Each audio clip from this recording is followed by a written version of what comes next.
அஸ்ஸலாமு அலைக்கும் வரஹ்மத்துல்லாஹி வபரகாத்துஹு. அல்ஹம்துலில்லா, எல்லா புகழும் அல்லாஹ் ஒருவனுக்கே.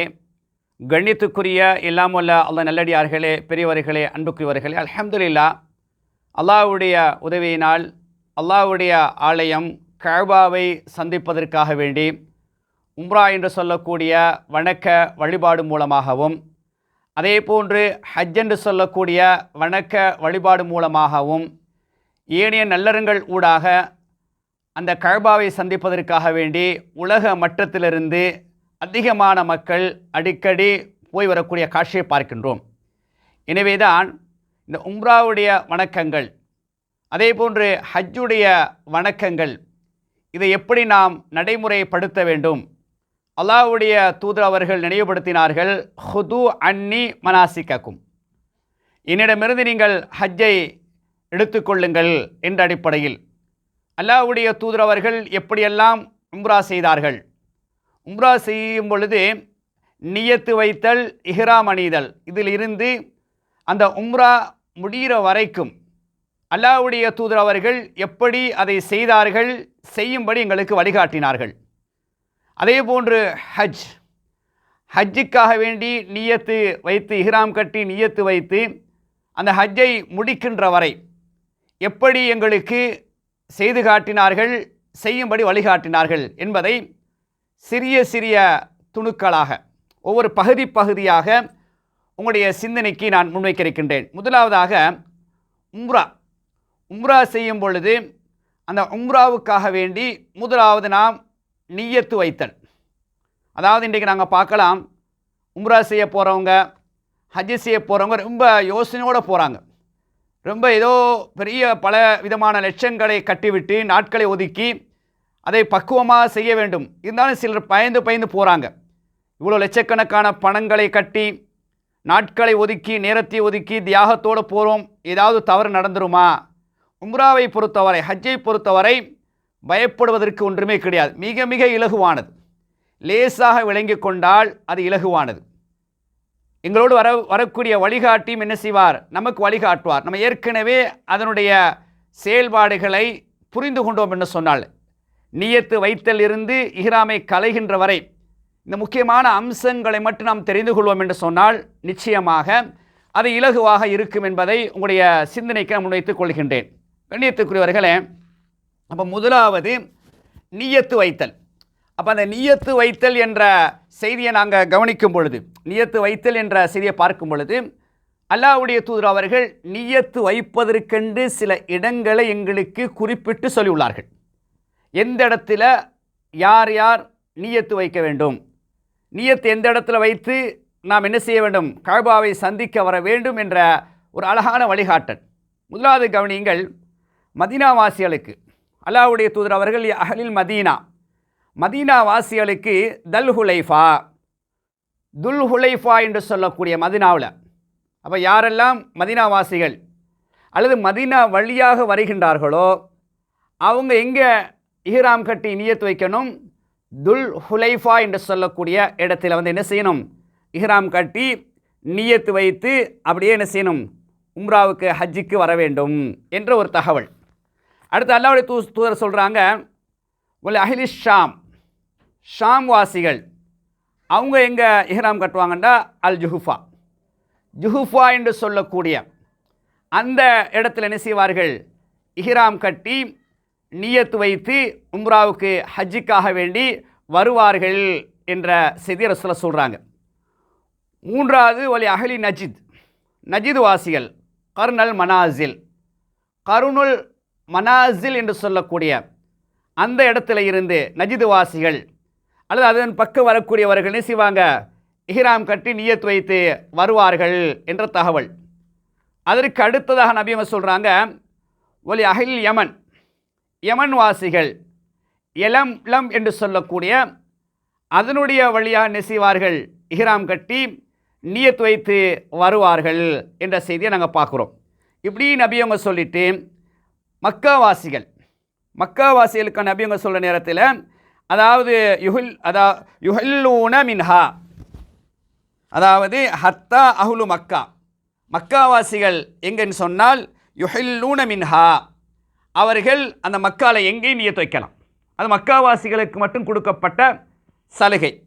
அதே போல் வந்து அஹ்லில் ஈராக் வாசிகள் அவங்க எங்கே நியத் வைக்கணும்னு சொன்னால் தாத்து இருக்கு என்று சொல்லக்கூடிய இடத்திலிருந்து என்ன செய்யணும், நியத்து வைத்து கொண்டு வர வேண்டும் என்ற செய்தியை நாங்கள் பார்க்குறோம். பாருங்கள், உலக மட்டத்திலிருந்து இந்த எல்லைக்குள்ளே உள்ளுக்கு வரணும். உலக மட்டத்திலிருந்து எந்த நாட்டிலிருந்து வந்தாலும் ஏதோ இந்த ஒரு எல்லைக்குள்ளேருந்து என்ன செய்யணும், இங்கே மக்காவுக்குள்ளே வர வேண்டும் என்பதை அடிப்படையில் வைத்துத்தான் அல்லாஹ்வுடைய தூதர் அவர்கள் இந்த வழிகாட்டில் எங்களை சொல்லியிருக்கிறாங்க. அப்போ நல்லா விளையும் கொள்ளுங்க, எந்த அமலாக இருந்தாலும் நான் எங்கே நியத்து வைப்பேன், நான் எப்படி நியத்து வைப்பேன் என்று முடியாது. மார்க்கம் என்று சொன்னால் லக்கதி காணலக்கும் ஃபி ரசூலில்லாஹி உஸ்வத்துன் ஹசனா, அந்த தூதர் இடத்தில் அழகிய முன்மாதிரி இருக்குது. நான் நினச்ச மாதிரி தான் செய்வேன், நான் இப்படியெல்லாம் செய்வேன் அப்படியெல்லாம் செய்வேன் அப்படி நம்ம என்ன செய்யலாது, நமது இஷ்டத்துக்கு உம்ரா ஹஜ் மட்டுமல்ல எந்த வணக்கத்தையும் செய்ய முடியாது. அப்போ பாருங்கள், அந்த நியத்து வைக்கிறது எங்கே வைக்கணும், நாங்கள் நினச்ச மாதிரி நினச்ச இடத்துல வைக்க இயலாது. நியத்துக்கு என்ற ஒரு அடிப்படையை, எல்லையை, பகுதியை அல்லாஹ்வுடைய தூதர் அவர்கள் எங்களுக்கு வழிகாட்டியிருக்கிறாங்க. அப்போ முதலாவது வந்து துல்ஹுலைஃபாவை பொறுத்தவரை கிட்டத்தட்ட மக்காவிலிருந்து என்னது 420 கிலோமீட்டர் இருக்குது. அதான் உச்சக்கட்டமான தூரம். மக்காவிலிருந்து துல்ஹுலைஃபா வந்து கிட்டத்தட்ட 420 கிலோமீட்டர் இருக்குது. அதே போல் வந்து ஜுஹுஃபா என்று சொல்லக்கூடிய அந்த இடத்தை பொறுத்தவரை 78 கிலோமீட்டர் இருக்குது. அதே போல் வந்து நஜித்னு சொன்னால் அதாவது தாயிஃப், அந்த தாயிஃப் வாசிகள், நஜிது வாசியில் வரக்கூடியது தாயிஃபில் இருக்குது கர்னுல் மனாசில். அப்போ இந்த கர்னுல் மனாசில் என்ற இடத்தை பொறுத்தவரை அது ஒரு கிட்டத்தட்ட 78-80 கிலோமீட்டர் தூரத்தில் என்ன செய்து இருக்கக்கூடிய செய்தியை நாங்கள் பார்க்குறோம். இப்படி ஒவ்வொரு எல்லைகளும் மக்காவிலிருந்து குறிப்பிட்ட ஒரு கிலோமீட்டர் தூரத்து அளவில் சுற்றி வளைத்திருக்கக்கூடிய காட்சியை பார்க்குறோம். அப்போ இலங்கையிலிருந்து, இந்தியாவிலிருந்து, குறிப்பாக ஏசியன் கண்டிலிருந்து போகக்கூடிய அதிகமான மக்கள் எலம்லம் என்று சொல்லக்கூடிய அந்த இடத்துல தான் என்ன செய்வாங்க, நியத்து வைக்கணும். ஆனால் கூடுதலாக அங்கே இறங்கக்கூடிய அமைப்பு இல்லை. காரணம், நாங்கள் ஃப்ளைட்டில் போகிறோம். ஃப்ளைட்டில் போகும் பொழுது அப்போ எங்களுக்கு அந்த இடத்துல இறங்க இயலாது. ஏன்னா அந்த இடத்துக்கும் ஜித்தாவுக்கும் கிட்டத்தட்ட 120 கிலோமீட்டர் இருக்குது. எலம்லமுக்கும் ஜித்தாவுக்கும் 120, நாங்கள் ஜித்தாவில் தான் போய் இறங்க போகிறோம். அப்போ 120 கிலோமீட்டர் இருக்குது கிட்டத்தட்ட. அப்படின்னு சொன்னால் அந்த இடத்துல ஃப்ளைட் இறங்காது.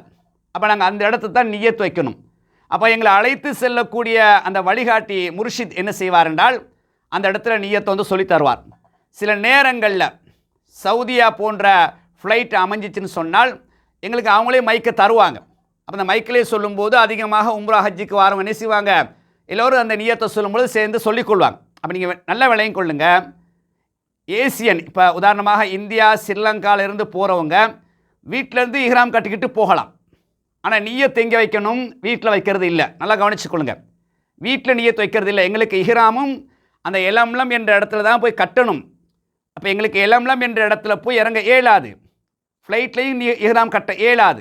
அதனால தான் நாங்கள் என்ன செய்கிறோம், வீட்டிலிருந்து நாங்கள் போகும் பொழுது இஹ்ராம் கட்டிக்கிட்டு என்ன செய்கிறோம், அந்த உம்ராவுடைய பயணத்தை நாங்கள் ஆரம்பிக்கிறோம், ஹஜ்ஜுடைய பயணத்தை ஆரம்பிக்கிறோம். அப்போ நாங்கள் வீட்டில் இஹ்ராம் கட்டிக்கிட்டு ஃப்ளைட்டில் போகும்போது எலம்லம் என்று இடம் வரும் பொழுது அந்த ஃப்ளைட்டில் அறிவிப்பாங்க, இன்னொரு 5 நிமிஷத்தில் 10 நிமிஷத்தில் மீகாத் வந்துடும் என்று என்ன செய்வாங்க. சில நேரம் ஃப்ளைட்டில் போயிட்டு இருக்கிறவங்க நல்லா தூங்குவாங்க அல்லது கவனியமாக அலட்சியமாக இருப்பாங்க. இப்போ அவங்களுக்கு நினைவுபடுத்தும் முகமாக ஆங்கில மொழியிலும் அரபு மொழியில் என்ன செய்வாங்க, அந்த நியத்தை நினைவுபடுத்துவாங்க. சில நேரம் எங்களுக்கு அந்த நியத்து பாடமாக இருக்கும், நியத்து கஷ்டம் இல்லை, அவங்கவுங்களே சொல்லிக்கொள்ளலாம். எங்களோட மௌலவியை காணோம், வழிகாட்டியை காணோம், வந்தார் எங்கேயோ உட்காந்துட்டு இருக்கிறாரு அப்படின்னு யோசிக்க தேவையில்லை. அதான் ஆரம்பத்திலே சொன்னேன், உம்ராவுக்காண்டி ஹஜ்ஜுக்காண்டி போகிறவங்க எந்தெந்த இடத்துல என்னென்ன ஓதணும், என்னென்ன வார்த்தைகள் என்னென்ன சொல்லணும் என்பதையெல்லாம் ஆழமாக படித்து விளங்கி என்ன செய்யணும், போகணும். மௌலவி எங்களுக்கு ஒரு துணை, அவர் எங்களுக்கு நினைவுபடுத்துவார். அதே நேரத்தில் முழு பொறுப்பையும் நம்ம அவர்கிட்ட கொடுத்துடக்கூடாது. அவரை கொடுத்தோம்னா சில நேரங்களில் சில அலட்சியம் காரணமாக அல்லது மறந்துட்டோம்னு சொன்னால், அவர் மறந்துட்டார்னு சொன்னால் அது பெரிய சிக்கலில் போயிடும். ஆகவே உம்ரா செய்யக்கூடியவங்க தான் அதில் உறுதியாக இருக்கணும், தெளிவாக இருக்கணும். அப்போ அந்த எலம்லம் என்ற இடத்துல ஃப்ளைட் பறக்கும்போது என்ன செய்வாங்க, அந்த நீயத்தை உங்களுக்கு நினைவுபடுத்துவாங்க. அந்த நீயத்தை வச்சுக்கொள்ளணும்.